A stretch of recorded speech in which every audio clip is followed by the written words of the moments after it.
Hi class, this is Grace, and I'm going to continue on from where Shelby and Melissa were talking. So I'm going to go over a little bit on assessment methods. So summative versus formative. I know they touch base on this, but I'm going to go a little bit more into depth with it and then show you guys a few examples of summative versus formative. So a summative is an evaluation or assessment of a learning reference to an assessment of a participant where the focus is on the outcome of a program. So say I had a lesson today. At the end of my lesson, I wanted to assess how my students did.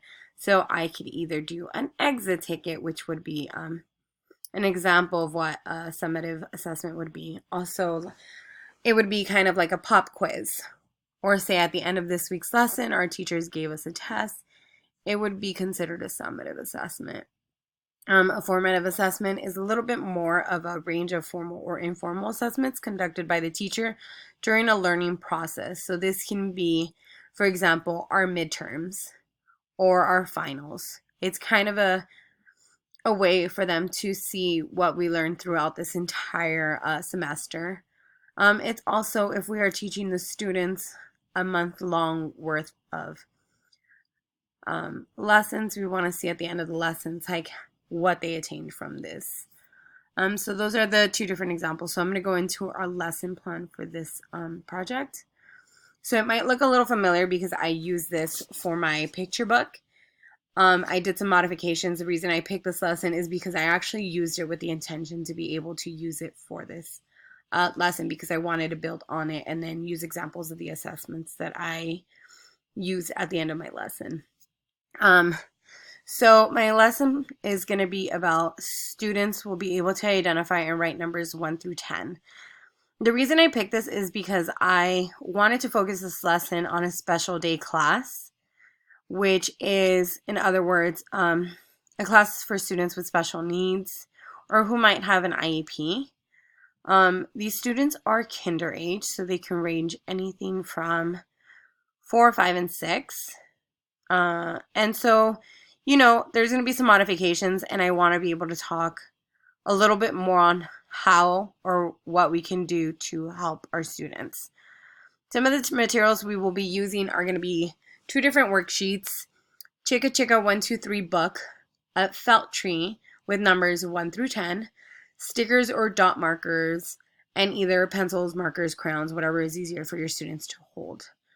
So we're going to start off this lesson by reading Chicka Chicka 1, 2, 3. And once I've finished reading this book, I'm actually going to put my felt tree up and then pass out numbers 1 through 10 to my students.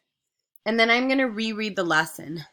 As I'm rereading the lesson, I'm going to slowly go through the numbers and have my students coming up to put the numbers up on the tree. So when 1 goes to 2, my students will be able to listen, identify the number, and then put the number up on the board. That way, it also helps them to kind of get introduced to the numbers we will be working on. Once we have finished reading the book for the second time, we will start off with our first worksheet. Our first worksheet will be numbers 1 through 10. Students are to put a sticker or a dot in the designated area. So 1 sticker on square 1, 2 on 2, etc., and so forth. After that has been completed, students will receive the second worksheet, which is numbers 1 through 10. They will be tracing the numbers, and then I will have the next 2 slides will be the images of my 2 worksheets, just so you get the idea of it. Students will trace and then try to write it independently. If for some reason your students have a problem doing this, you can always break this sheet up. Have them practice tracing once, have them practice tracing twice, maybe try writing it independently.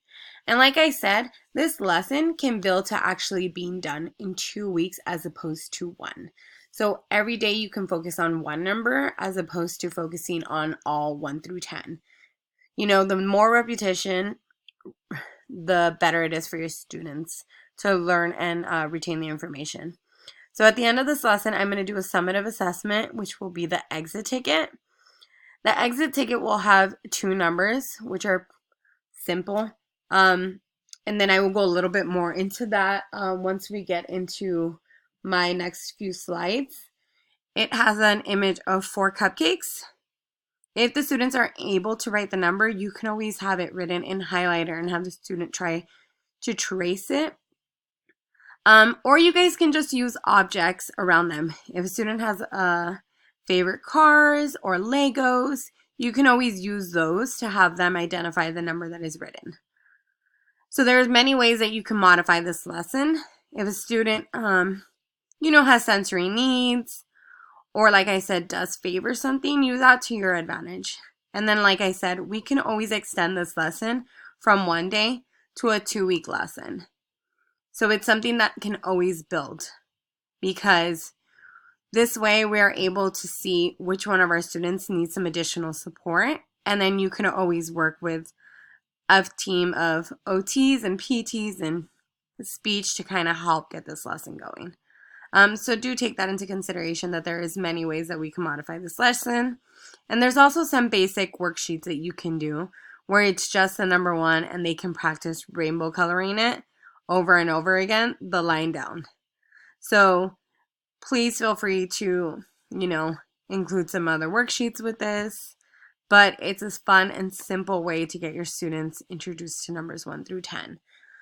So like I said, the next 2 slides are the worksheets. So here's numbers 1 through 5. They will trace and then write it independently. And then here we have numbers 6 through 10. Same thing, students will trace.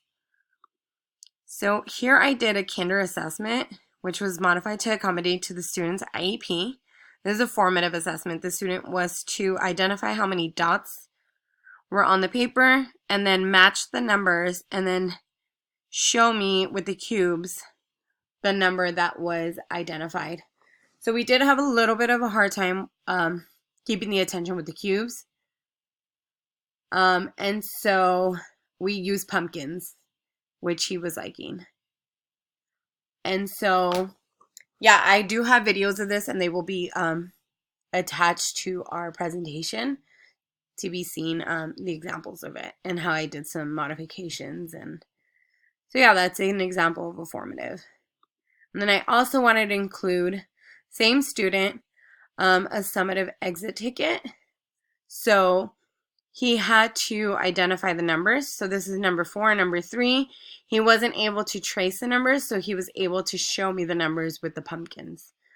So this lovely little guy is my nephew, just so you guys know. But I also wanted to give you guys an opportunity to see some examples of some older groups. So here is an example of a 5th grade assessment. This is a summative. This is after a decimal placement value lesson. And so 3 questions, the students were required to answer this to be able to move on to the next activity. And then here is a formative assessment. So this is a little bit bigger, questions 1 through 10. The lessons have been decimal placement value, the same thing, but it's a lot more complex. So the students were, and then there's also a lot more standards that come into place. This is something that the students will actually need to focus and sit down and do a lot more work for it to show that they understand the lessons. So just to go over and reiterate what we have talked about, I went over some assessments. They're continuously gathering information to meet the needs of our students and then kind of build on our lessons. There are evidence used to adapt instructions on lessons and activities. Our job as teachers are to be able to teach our lessons, but we have to be able to accommodate to our students' needs. And so, not everybody learns the same. So we want to be able to take data and figure out what our strengths and our weaknesses are. So the assessments are a great tool to use. This also helps support student goals.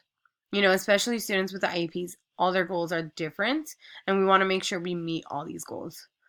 It also helps provide us information to what our next steps and our next lessons are going to be. We don't want to introduce something new if our student is still a few steps behind, so we want to continue to build from it. And then I went on to give some of the examples that we talked about earlier. We want to model, guide, gradual release, and independence, and the CSA sequence as well. So just to reiterate what the girls we're talking about. So I hope you guys enjoyed our lesson. Please see the attached videos on the 2 types of assessments, and I hope you guys have a good one. Thank you.